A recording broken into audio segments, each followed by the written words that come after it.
All right, we'd like to welcome Collin Morikawa into the Memorial Tournament presented by Workday Media Center. Collin, we're back at the site of your 2020 Workday Charity Open win. What do you like about the course here at Muirfield Village?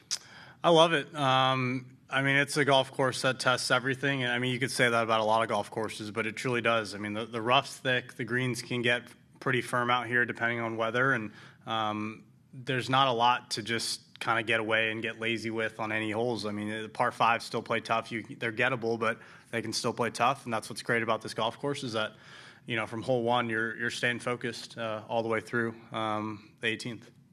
Olympic rankings came up today, and you are currently listed as the 4th highest ranked American. What would it mean to you to represent the United States in Paris for the Olympics this year? Yeah, you know, I got that opportunity a few years ago in Tokyo, and very different Olympics. I think everyone would agree with that. But, you know, anytime you have that opportunity and you have that chance, you want it. And knowing how tough it is to make the U.S. team, especially, or really any other team, you know, I realize there's 2 weeks.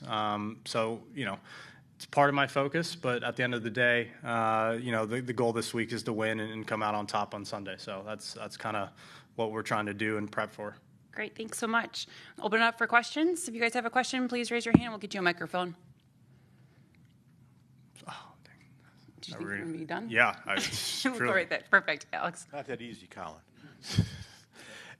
Jack Nicklaus was in here yesterday and suggested that he did the tour a favor by moving the tournament a week later because they asked him to fit into the schedule, suggesting that the players had said that they like to have this signature event, then a major, and then another signature event behind it.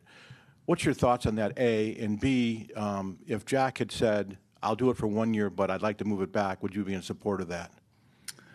I mean, look, I'll play this tournament no matter when it is. To be honest, I think it's one of my favorite events. It's an event that I've played well at. I would say, you know, this year I went into this year, I added San Antonio because I wanted to play the week before the Masters. So I wanted to play every week before a major this year. And so I played San Antonio. Before PGA, we had Wells Fargo this week. So it lines up, and it was kind of just a way for me to get not warmed up for a major, but just get an extra tournament rep. And so I'm for it. I mean, if you wanted to move it back, I'm also for that. It wouldn't really change anything. We'll see how the prep goes in comparison to next year's majors, whether I want to play the week before or not. But, you know, I think for me, you can always count me in playing this event. So whether it's before, after, or, you know, a week before or the week prior, I don't think it makes that big of a difference.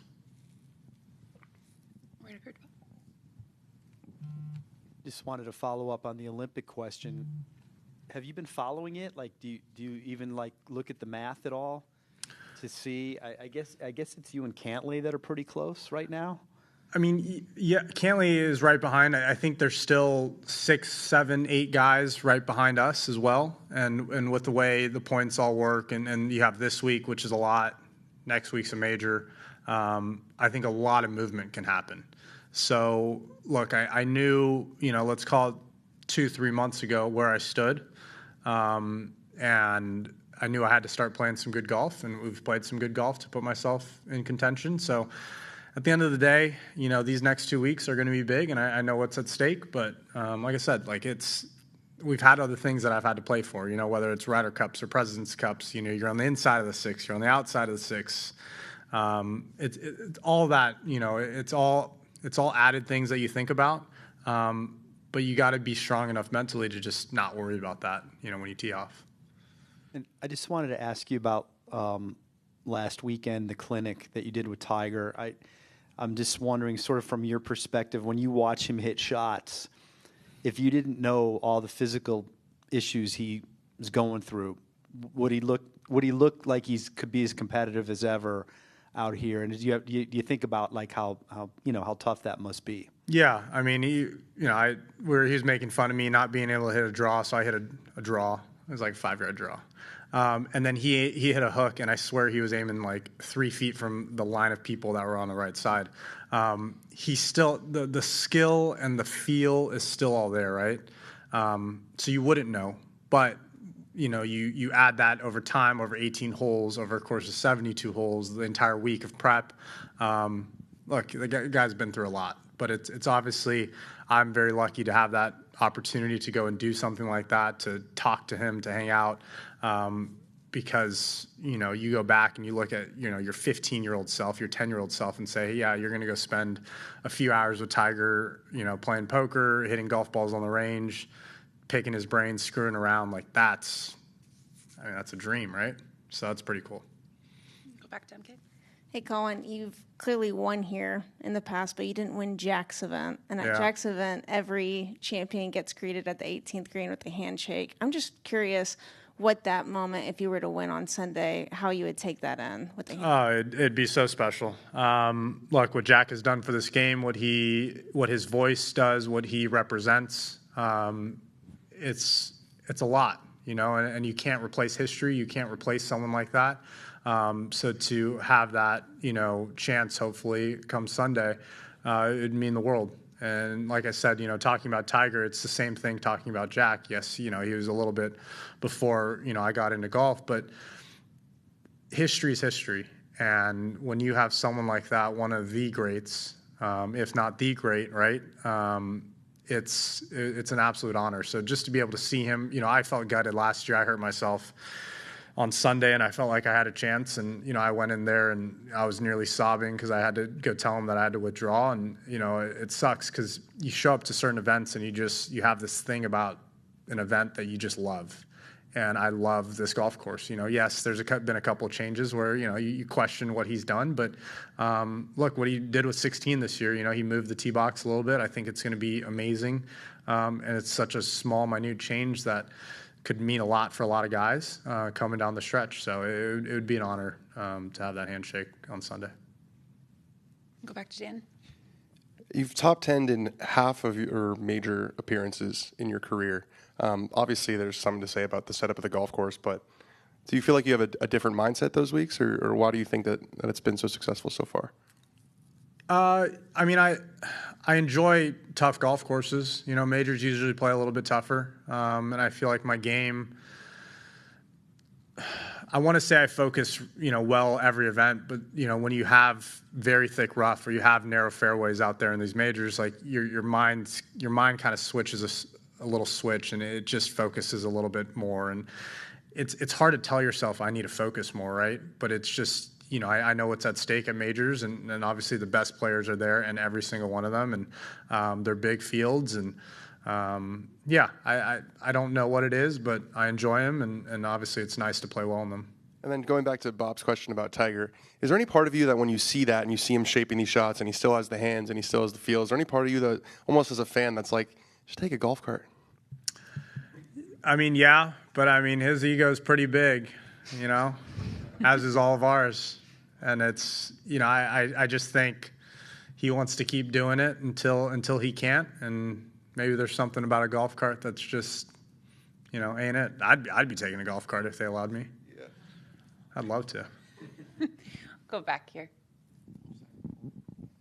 Collin, you mentioned the changes to 16. I'm assuming you've had a chance to see it. Just wondering how that's going to change your approach on the hole and the way that it plays for guys this week. Yeah, look, the bailout, it looks a little bit more open. Obviously, there was that bunker there before, and the bunker was never bad, but it's not like you wanted to be in it. The little runoff on the side isn't as drastic as I thought it'd be, so you could actually putt it or chip it across the green. And but it's still a tough tee shot. Don't get me wrong.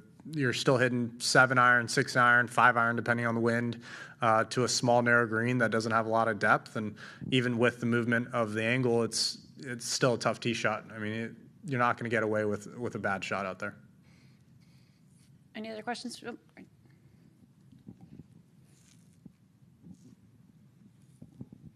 So you talked about Tiger's game when you were with him last week. Can you talk about his poker game too? We were sitting at different tables. So yeah. You have no idea? So I didn't see it, but he was out. I'm sure he wanted to be out. The other thing is I know you weren't on the U.S. team at Ryder Cup, I think, in France. But that golf course, I don't know how much you know about Le Golf National, but it would seem like it would fit your game pretty well. Have you thought about that at all? No, I know nothing about it. Okay. Sorry. Well, let's see what happens. Yeah, let's see what happens. Go back to you. On this recent run of great play, your short game has really kicked in. Is there something that you're doing different, or that necessarily wasn't always a strength of your game, and now it certainly is? I'm just curious as to what it is you and Rick are working on. We haven't actually been working on anything. I think, well, one, I've been missing more greens, so I've had an opportunity to showcase my short game. That's part of it. But I think it comes down to, I practiced a lot in college, short game, but it wasn't like just block practice. It was a lot of just competing, we'll play for whatever, play to so many points per up and down, whatever, and that stuff. And that's you get a feel for just hitting shots, right?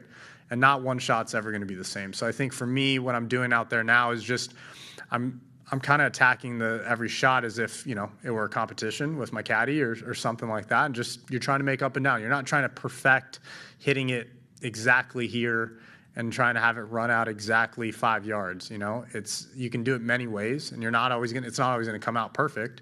But you're just committing to that shot. So, look, this week's going to test it. I mean, the rough's very, very long, and you're going to have a lot of different lies. And, depending where you hit it, some will be short-sided, and some you're going to have a terrible lie, and you're going to have to run it out 20 yards. So nothing's going to be easy this week.